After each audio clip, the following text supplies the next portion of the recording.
we win this election. I want to make sure that every single one of us, regardless of our differences, is treated the same under the law. The genius of this country, at least in my opinion, is that when we started this experiment, casi 246 years ago, it began with the premise that all of us are created equally, and that we should be treated equally under the law. Now, we have never, ever, in the life of this country, ever achieved that. But I'd love to think that we've never stopped striving to be able to get there. And we know that if we achieve that goal, not only do we do better for one another, especially those who are marginalized or attacked or even have the full power of the state of Texas levied against them right now, but all of us do better as a result. We're all the beneficiaries of the genius that will be revealed by each and every single one of our fellow Texans, who's able to live up to their full potential, who's able to fulfill their promise for themselves and for all of us. And it's why it gives me such confidence that this race that we are running together right now, of, by, and for the people of Texas, is not just the right thing to do at the right time with the right people. It's also a race that's going to win this election on the night of November 8th. You all ready to do this? Here's how I know that we're going to win. We are fighting for every woman to make her own decisions about her own body, her own future, and her own health care. We, together, are going to prioritize the lives of our kids over the interests of the NRA, or the gun lobby, or anybody else. We're going to make sure that our educators, school teachers, counselors, and librarians get treated with the respect that they deserve, that they earn, that we owe them. For those future educators right here in this room today, you need to know that I have your back. You're about to enter one of the toughest positions and one of the hardest times to ever be an educator in the history of the state of Texas. And I'm going to make it my mission, especially in this county, where on average a school teacher is underpaid against the national average by $16,500 a year, which means you're not working one job, you're working two, you're working three to make ends meet, not for kicks or spending cash, but to meet the note on the mortgage or put food on the table or be able to fill the prescription that literally keeps you alive. But there's more to this.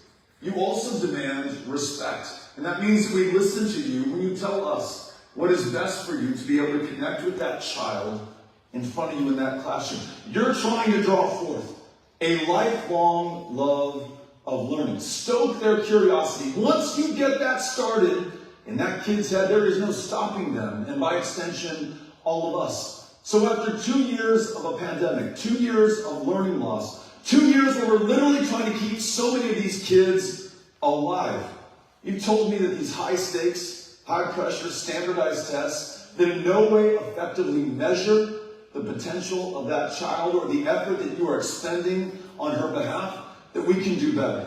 So when we win, we're going to cancel the STAR test. Give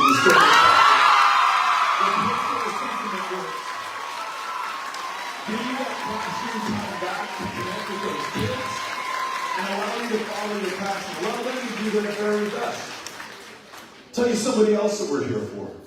Every woman, every man who's ever worn the uniform of this country.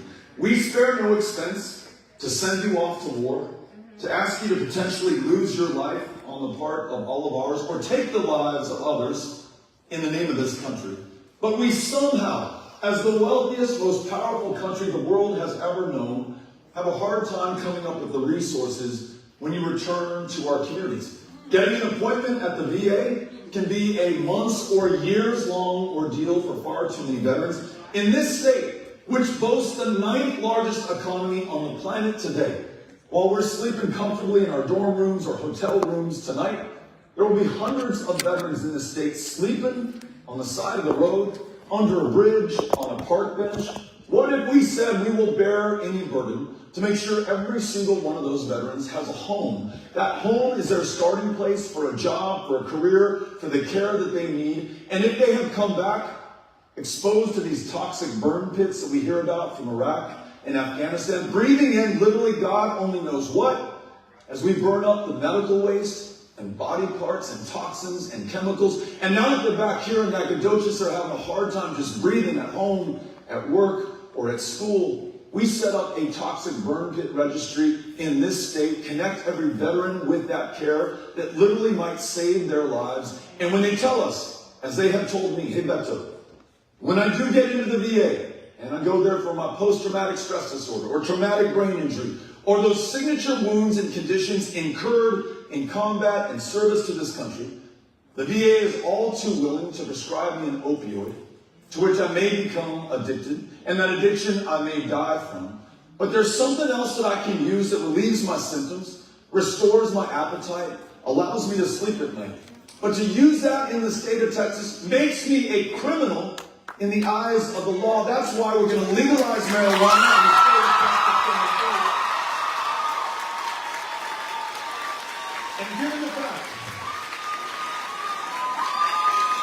And given the fact that so many of those who have served time for possession are black and brown, although Texans of every ethnicity and race use the substance at about the same rate, more likely than not, if you're black or brown, you're stopped, you are frisked, you are incarcerated. Upon release, you have to check a box on every employment application form going forward saying that you have that conviction, which makes it that much less likely that you ever land the job. Try getting a loan when that's on your record, either to go to school here or to start a small business. Your options and opportunities over the course of your life are narrowed and constrained. So legalizing marijuana is a start, but it's not enough. We must also expunge the arrest records for anyone who has served time for possession of substance that is legal in most of the rest of the country today. It's just the right thing to do. And we're also here for every one of you, the voters of the state of Texas. And I'll tell you why. This is the toughest state in the union in which to cast a ballot or to get your name on the roll.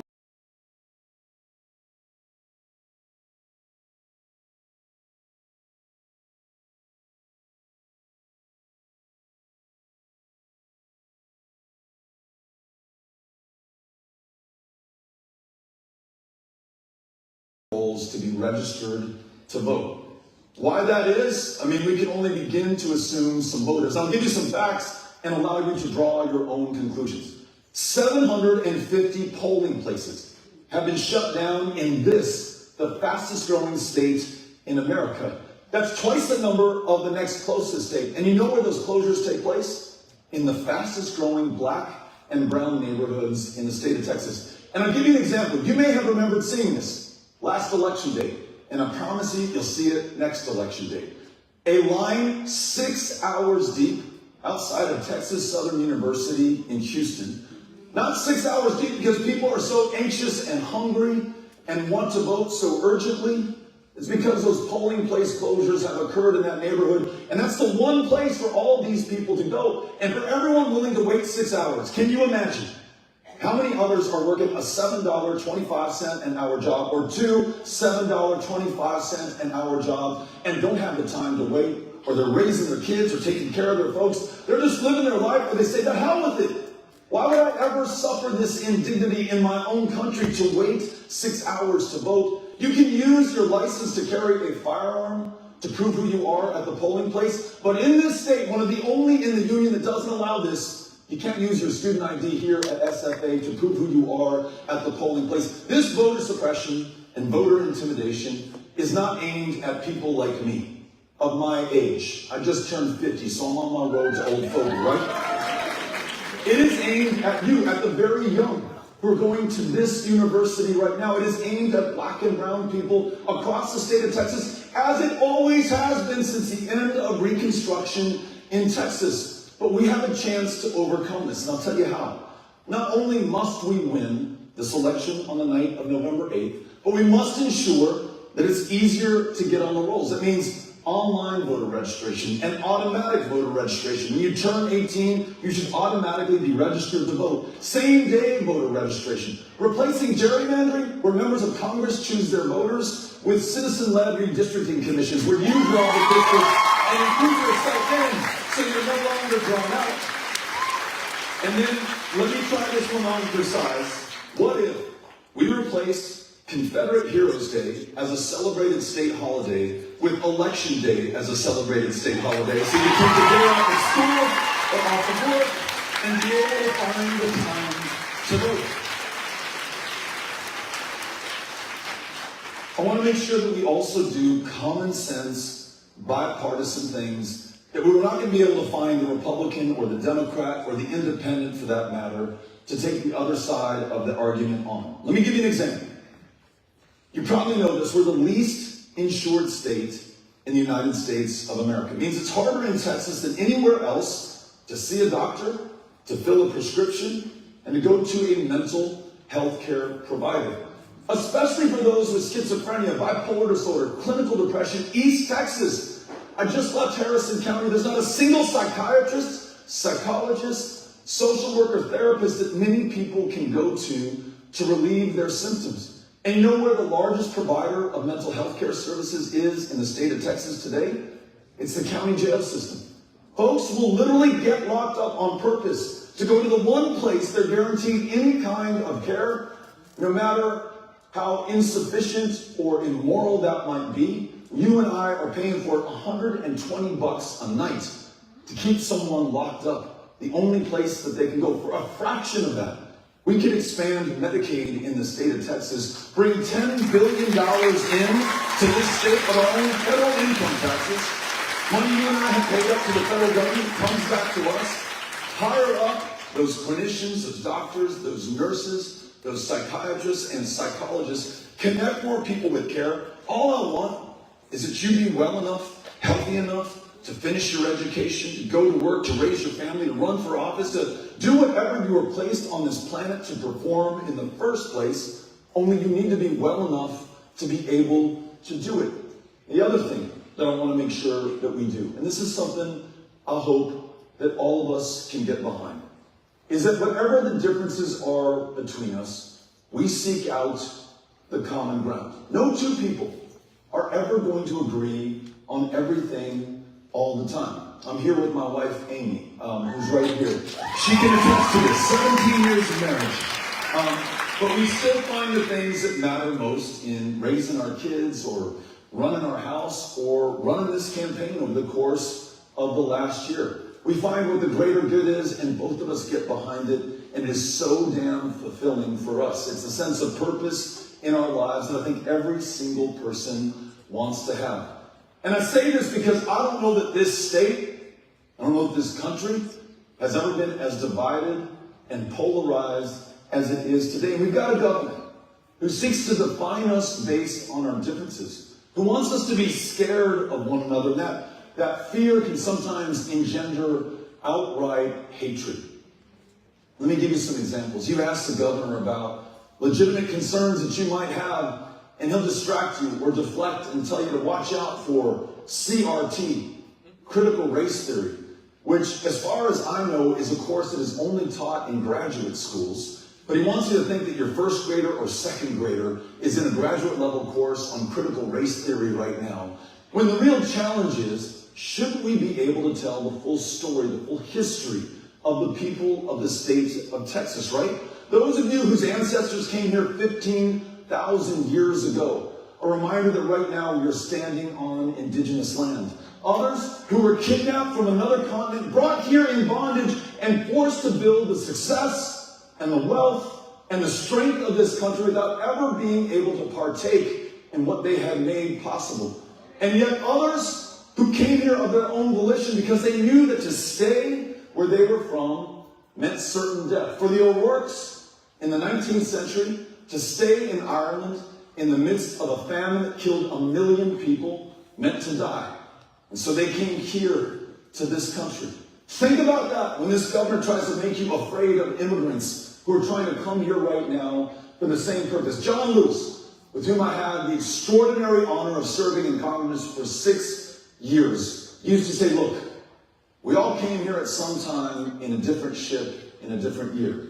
But today, right now, we're in the same boat. When he tries to scare you about transgender kids or accuse their parents of child abuse and turn those children over to CPS, perhaps the worst run foster care program in the United States of America, when he vilifies and demonizes those from other places who may not look like the majority of those who live in the United States of America, just remember what made us great in the first place. It was all of us through this extraordinary democracy, finding enough common ground despite our differences to be able to move forward. In other words, right now, a governor who traffics in fear is not reflective of us and doesn't have to be our future, our fortune, or our fate. We can decide that we will not be governed by fear, but by our common interests, by our ambitions, by our aspirations, by the great things that we want to be able to do. But in order to do that, to serve all those that I just described right now, we've got to make sure that we come together at this defining moment of truth. And yes, it means voting, and yes, it means registering to vote, but I'm going to be honest with you, it means a whole hell of a lot more than that. That will not be sufficient to the task at hand. I need your help out there talking to the people who can decide the outcome of this election. There are people who are in the audience right now in yellow vests. They're holding up these clipboards. On those clipboards are open shifts to go knock on the doors and literally talk to the people who have the power to decide the outcome of this election. In other words, the power to win this on the night of November 8th. There are millions of our fellow Texans who, because of this voter suppression and intimidation, though they are eligible to vote, we've never heard from them. They've never cast a ballot. That's the majority out there that doesn't believe in all the craziness that we have going on in this state today. Let me describe that craziness by the numbers. It has been 1 month since the most extreme abortion ban in America went into law. It begins at conception, and there is literally no exception for rape. There's no exception for incest. And it happens at the epicenter of a maternal mortality crisis in this country that is 3 times as deadly for black women. Now, some may think, hey, Beto, how in the world do we overcome that? I'll tell you this. Not only can we overcome it, we've overcome much bigger things against much longer odds before. Let me explain. 50 years ago, abortion was just as illegal in Texas as it is today. But no one rode to the rescue of Texas women. In fact, it was Texas women who stood up and got the job done, not just for themselves, but for the rest of this country. Jane Roe of Roe versus Wade was a young Texas woman. Her 2 attorneys, Linda Coffey, who still lives in Dallas, Texas today, and Sarah Weddington from Abilene, Texas. Those 3 young women prevailed upon an all-male United States Supreme Court and won protection for the right to privacy, to make very personal, often very painful decisions without the government getting into your business or into your body. So look, if Texas women did that 50 years ago, almost to the day, my money is on Texas women winning it back on November 8th, 2022. Do not sleep on Texas women. They're going to win you day. I'll give you another number. It has been 19 weeks to the day. 19 weeks since 19 children and their 2 teachers were taken from us in Uvalde at Robb Elementary. Those kids, 10 and 11 years old, absolutely defenseless against someone who could walk into that classroom with a legally purchased AR-15, a weapon originally designed, engineered, sold to the United States military for use in Vietnam to be able to kill an enemy soldier at 500 yards, penetrate a steel helmet, and take him down dead. Those kids were not at 500 yards, they were at 5 feet max. Nothing on their head, but maybe a baseball cap. But they were also defenseless against a governor who, after 5 of the worst mass shootings in U.S. history have occurred in this state in just the last 5 years, has done nothing to make it any less likely that any other child, your younger brothers and sisters, will meet the same fate in another classroom, in another community, in another part of Texas.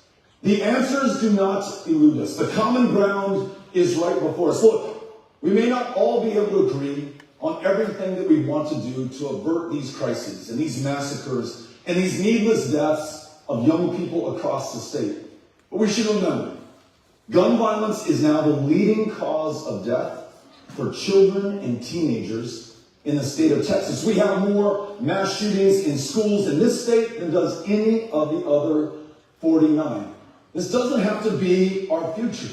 There's something we can do about it. And look, just like many of you, I grew up in this state. I grew up with firearms in the household. I grew up with parents who taught me not just how to use that gun, but the responsibility that comes with owning that. I think we can return to this responsible level of gun ownership in Texas. Here are my ideas that I've heard from you. 1, let's raise the age of purchase for an AR-15 to at least 21, right? By 3 more years for some kind of intervention in the lives of those who may need a little bit of help. Let's make sure that we have a red flag law so that if you have that gun already and are threatening to use it against yourself or against somebody in your home or one of these kids in a school, law enforcement through due process can intervene before it's too late. Those states that have adopted red flag laws like Florida, 23 days after Marjorie Stoneman, when those kids were killed in that high school, it took a Republican governor in a Republican majority state 23 days to implement a red flag law. School shootings and mass shootings in those states that have adopted them declined by 80%. We know that they work. And then a universal background check. And this is one where I have yet to find the gun owner, the Republican, the Democrat, the Independent, the Texan, who will argue the other side. All it says is, if you want to buy a gun in Texas, that's great. Let's just make sure that we go through a background check and ensure that you are not a danger to yourself or to anybody else. In Texas today, you buy from a gun store, you'll go through it. But you buy from a private seller, as a young man did in Midland, Odessa at the end of August in 2019, there are no questions asked. And he used an AR-15, not unlike that used in Uvalde, to kill 8 innocent people in that community. Those 3 ideas, they're not going to solve every instance of gun violence in Texas. I get that, I understand. But it allows us to keep true to the Second Amendment while better protecting the lives of the children and the people of the state of Texas. Can you all get behind that? That work?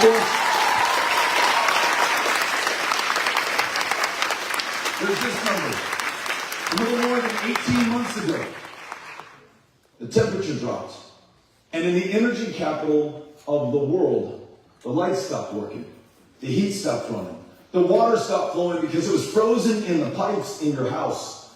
And when you finally got the heat back on and that water flowed, those pipes burst. And they destroyed your floorboards and your drywall. And for many, your entire house. $10 billion of damage was done to private property owners across the state of Texas. 4 people in Nacogdoches lost their lives when the power went out because the guy in the highest position of power could not keep the power going to the people that he was supposed to serve. 700 more died across the state of Texas of hypothermia, of carbon monoxide poisoning, of burning up in their own homes when their parents set fire to the furniture, desperately trying to keep their kids alive by keeping them warm. And while all that was happening, our governor pegged the price of electricity at its highest allowable rate, which meant that gas soon started trading at 200 times what it had sold for the day before. Those energy traders, pipeline corporations, made $11 billion in profit over 5 days while you were freezing here in Nacogdoches. It's the largest transfer of wealth in Texas history. And to add insult to injury, that grid is still not fixed, and you and I as ratepayers are paying $45 more per month, caught left holding the bag. Here's the answer to that. We win this election. We weatherize and winterize every part of the grid. We connect ERCOT, our grid, to the national grid so we can draw down power when we need it, sell it back up when we have a surplus, draw those profits into reliability for everybody. And for that $11 billion that was stolen from us, we take those bastards to court and get every single penny back and return it to the ratepayers of the state of Texas. Before anything else, last one. I mentioned mentioned that we got a governor who traffics in fear. And he's going to try to make us afraid of one another. He's going to try to make us afraid of issues that legitimately concern us. But we have to understand why they are happening and why they're taking place in Texas. One of them is crime, and specifically violent crime. And I can think of no more important role for government. In fact, those of you studying human civilization could probably tell me better than I can tell you that the only reason we have governments, at least initially, was to keep each other safe. No more important order of business. This guy is going to try to tell you that we want to defund the police. We want to let everybody out of the prisons. We want to see crime increase. But you need to remember that he's been governor for 8 years. Homicides on his watch up 50% in the state of Texas because when law enforcement, police officers, and sheriff's deputies begged him not to sign permitless carry into law. It replaced the license to carry program that worked with one that says basically anyone can carry a gun in public right now. No questions asked, no vetting, no background check, no training whatsoever. And none of us are the safer or the wiser for that. That's why homicides have gone up in the state of Texas. The governor, who when he was signing that abortion bill with no exception for rape, was asked by a reporter, well, what do we do for the victims of rape in Texas? The governor replies, we're going to eliminate rape in the state of Texas. Here's the truth. More rapes have been committed in this state than in any other state in America. The ability to bring a perpetrator to justice has declined by half. That means there are more rapists out there and less justice for their victims. There are more than 3,000 untested rape kits at DPS headquarters right now in the state of Texas. That is the driver of violent crime. And on this whole thing of defund, let me just say this.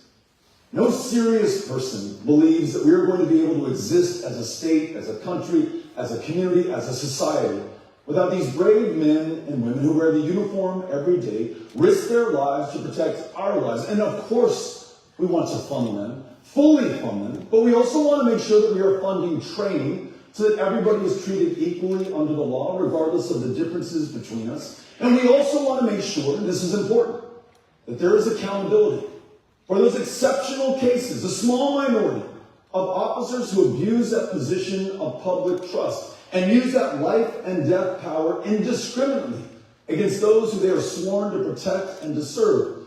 And increasingly, and all too often in Texas and across America, against unarmed black men and black women. If there is not accountability, if there is not justice, we will not have trust. And without trust, our fellow Texans do not report crimes, they do not testify in trials, they do not serve as witnesses, and we have a breakdown in the ability to keep one another safe. So yes, let us fully fund law enforcement and also make sure that all of us are treated equally under the law going forward. And on this issue of funding, I want you to remember this and share this with your folks or anyone who asks you when they hear the radio ad.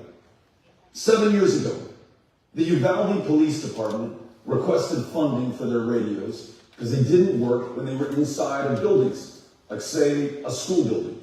The governor rejected the request for funding. They repeated it 6 years ago, and again 5 years ago, and again 4 years ago. 3 years ago, 2 years ago, on May 24th of 2022, when that gunman, 18 years old, walked into that classroom and began shooting those kids and teachers.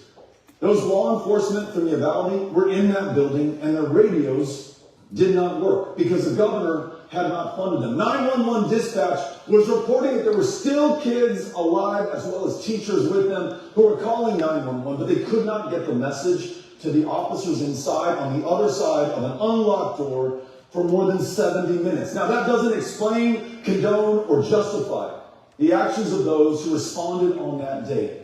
But it helps us to understand that if we're going to talk about funding and accountability and justice when we talk about law enforcement, we need to hold everyone to the same high level of accountability. The other thing that I want to tell you, and I'll close on this. I love the fact that we are among the most diverse states in the Union. We are a people from the planet over. And I think that is so fundamental to our strength, our success, and yes, I would argue, our safety. My hometown of El Paso, one of, if not the safest cities in America, not despite, but because it is a city of immigrants. Those who come here to do better for themselves have by extension done better for all of us. But I'll tell you what, over the remainder of this campaign, 35 days left to us, you're going to hear this governor try to scare us about an invasion of illegals who are coming to get us and commit crimes and kill us and take our lives and do god-awful things to all of us. We all acknowledge that we have legitimate concerns and threats at the border.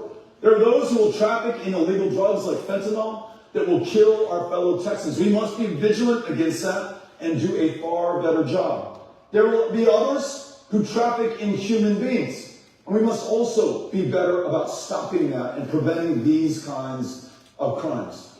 But for those who come here to work, very often to do jobs that no one born in Nacogdoches or anywhere in Texas is willing to do today, those who want to join family and right now are in a line that stretches 20 years long from Mexico, the Philippines, or India, those trying to seek asylum and have a 6-year adjudication, waiting to get an answer from our government, having fled their homelands, knowing that to return means to die. You don't travel 2,000 miles the length of this continent atop a train known as La Bestia or the Beast, some of that on foot, to show up at our front door here in Texas for kicks. You don't climb in the back of a trailer connected to a tractor that's pulling you into San Antonio, Texas, where 53 of those with you die, lose their lives on a hot Texas summer day to steal someone's job or place in school or benefits from our society. You probably do that because you have no other choice. So here's my argument. Instead of stunts like busing migrants to D.C. or New York or Chicago or building a 1.5 mile of border wall, instead of this hateful rhetoric that describes immigrants as animals, infestations, or an invasion, which, by the way, prompts the kinds of hatred that we see, not just in the words we speak, but the 23 people murdered in El Paso, Texas on the 3rd of August, 2019. What if, against all of that, we came up with solutions? Solutions that Democrats, Republicans, independents alike are invested in. We say this: you want to come to this country? That's great. Follow our laws. And on our end, we're going to make sure that our laws follow our values. That means a Texas-based guest worker program. If you want to come here to work, I want there to be a safe, legal, orderly path for you to get here. You want to join family? A safe, legal, orderly path to do that. You want to claim asylum? Your adjudication period should not be 6 years. How about 6 weeks and you get an answer? And if it's yes, welcome. And if it's no, I'm sorry, but we've got to follow our laws and you have to go back to the country from which you came. No state in the union is better prepared to lead on an issue that has had no leadership since literally Ronald Reagan was the president of the United States. It's the last time that we rewrote our immigration laws comprehensively. So for those of you out there who come from immigrant families, those of you who are dreamers, who've been waiting in some kind of limbo to be recognized for the value that you provide to this country, a path to citizenship that allows you to provide even more, I just want you to know that I am proud that you are here. We're going to find a safe, legal path to get this right, and we will meet stunts and hatred and fear with solutions, ambitions, and our aspirations, and together we will get the job done. You all with me on this one? I think we can do it. To do any of this, we've got to win this election. So let me ask you, ready to win? Ready to do the work? I'm ready to do it with you. I'm so grateful to be back with you in Nacogdoches. We're going to hang out for a little while to take pictures with anyone who would like to. And the only thing I ask is if you do take a picture, please post it somewhere so that we can prove that we existed. And so that we connect with those in your network. They're going to be curious. They're going to want to find out. They'll get registered to vote. And they'll join us on the rolls. Thank you so much. Let's go.